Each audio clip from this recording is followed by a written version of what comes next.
Princess Nefer, Thut, Sekhem and Croc are in the baggage of the Egyptair and are heading back to Egypt, back to the afterlife. Nefer thanked Thut for bravely saving her. Thut refused to be called brave. He finally revealed his secret. The reason behind his retirement as a charioteer was because he was afraid. Speed made Thut feel panic, so he felt unworthy to be called brave. Princess Nefer believes that Thut is braver than he thinks.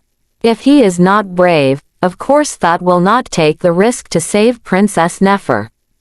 Princess Nefer put her wedding ring around Thut's neck.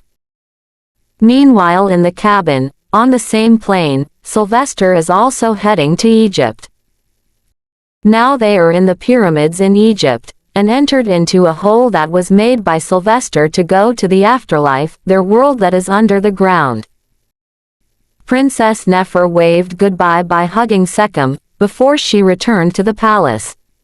Thut and Princess Nefer also bid each other farewell.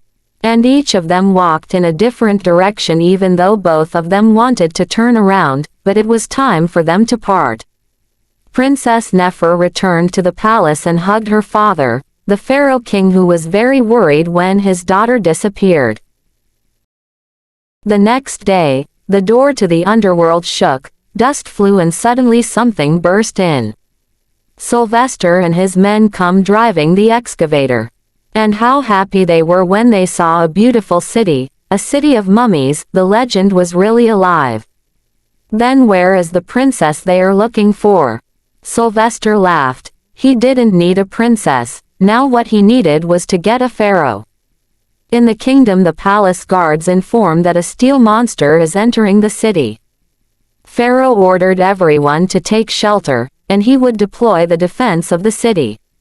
Sylvester quickly found Pharaoh. Sylvester really wanted to show the world that Pharaoh lived, after his exhibition was damaged and ridiculed. Princess Nefer came, even though her father asked her to back down, but the princess felt that it was her fault that made Sylvester come to the afterlife for following her. Thut was still sad, and didn't care even though he knew something had happened because the ground was shaking. Sekhem asks Thut to stop feeling sorry for himself, because right now Princess Nefer is in need of him. When he was going to help his father, Pharaoh kept Princess away from Sylvester and allowed himself to be caught. Sylvester will take Pharaoh away. Princess is still trying to prevent Sylvester. When Princess fell, Thut came and saved her. The first time Thut returned to driving a chariot after he retired. Even though his chariot was destroyed, Thut managed to balance his chariot so that he followed Sylvester's steel monster. Thut hit Sylvester. The princess was getting worried because their chariot was heading towards the abyss.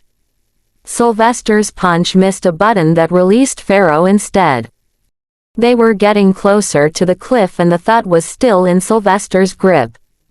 Thut removed the shaft that connected the chariot driven by Princess Nefer to Sylvester's steel beast, so that the princess would not fall into the abyss. Sylvester's excavator falls into the abyss and explodes. Princess stood on the edge of the cliff and saw the wedding ring on a rock, on the edge of the cliff. Thut managed to hold on there and survived. Thut and Princess hug. Pharaoh thanked Thut for saving him. Thut was holding the wedding ring he was supposed to return. But the ring was never returned.